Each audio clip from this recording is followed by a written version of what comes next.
Who could have known all those years ago that one of my uncles would end up being Santa? Of course, there were many clues along the way, like the Christmas decorating beginning in September, or possibly the year-round Christmas room with all the special toys that the adults would play with, that is, while showing them to the kids. My Uncle Kenny was an art director and a bachelor. He took care of my grandparents in the house that they had all lived in since Kenny was 7 years old. He was a giving man in many ways. He would give parties, especially around the holidays. He had a tradition of giving away one of his paintings to each of his nieces and nephews when they married. He would frequently give up part of his house when friends or relatives came to town, or if somebody just needed a place to stay. As the years went by, Grandpa, then Grandma passed on. I noticed that Uncle Kenny seemed to be putting on weight. He was even getting a little portly, not to mention older.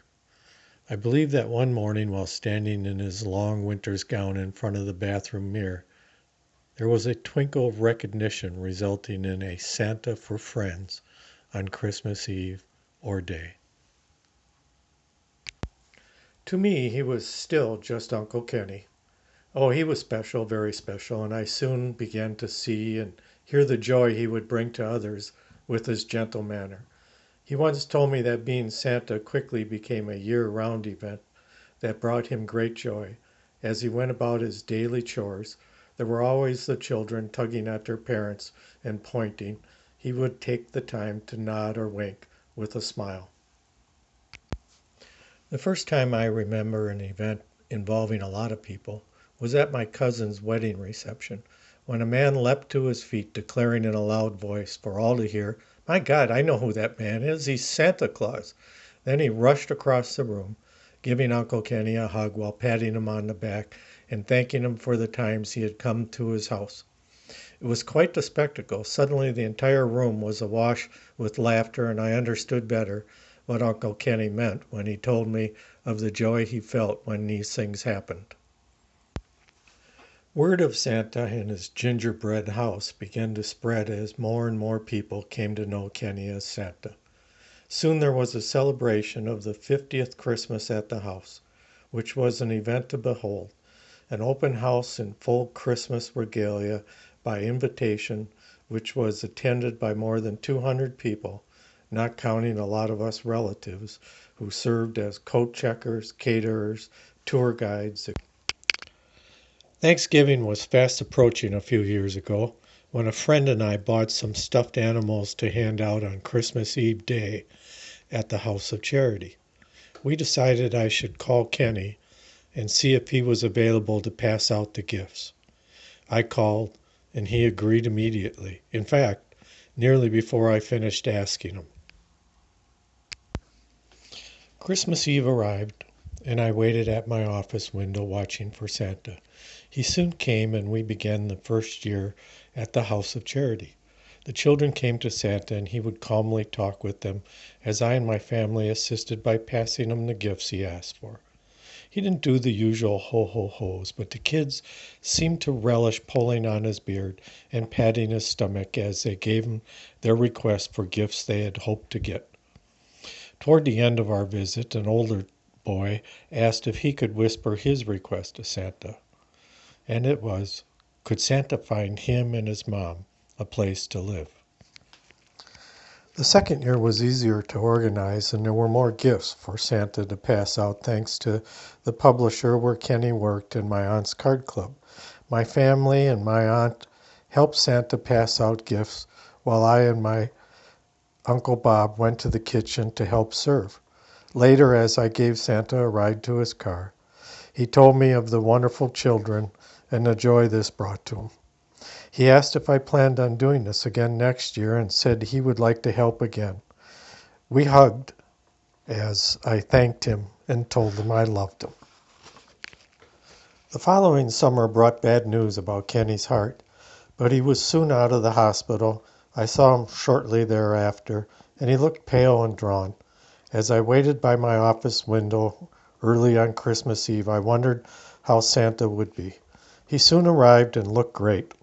I went down to greet him, and we came back to my office to get the usual photo of my kids with their great Uncle Santa. He had a special gift for us, a framed picture of himself resting in the front room of his gingerbread house. We took what we needed from my office and were off to the House of Charity once again, where the kids and adults alike seemed in the Christmas spirit and couldn't wait to talk with Santa, give him a hug, or pull on his beard. I gave Santa a ride back to his sled afterwards. We hugged as usual, and I wanted to thank him again, but found I couldn't say anything, so we just waved goodbye.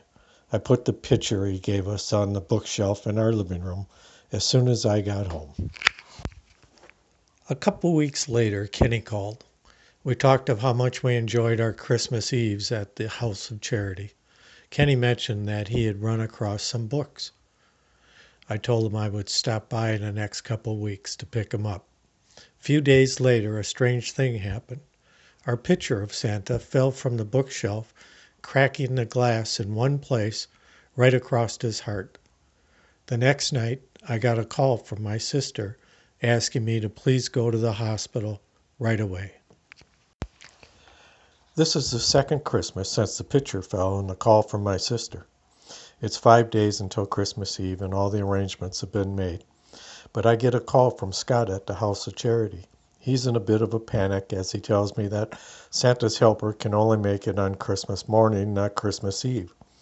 I call my aunt to see if she still has the outfit. She does, so I pick up a vest and boots. The next day I call Scott back and tell him I'm ready and nervous.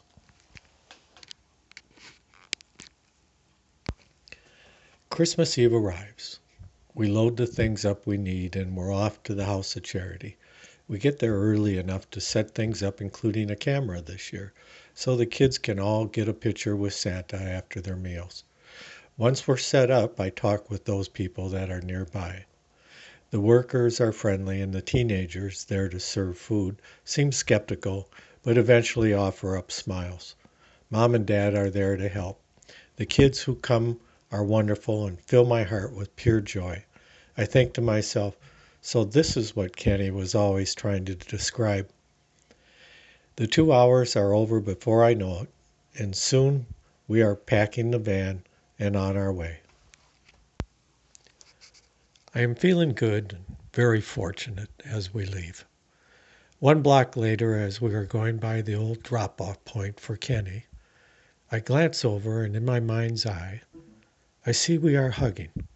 I'm thanking Uncle Kenny and saying, "Goodbye, my Santa."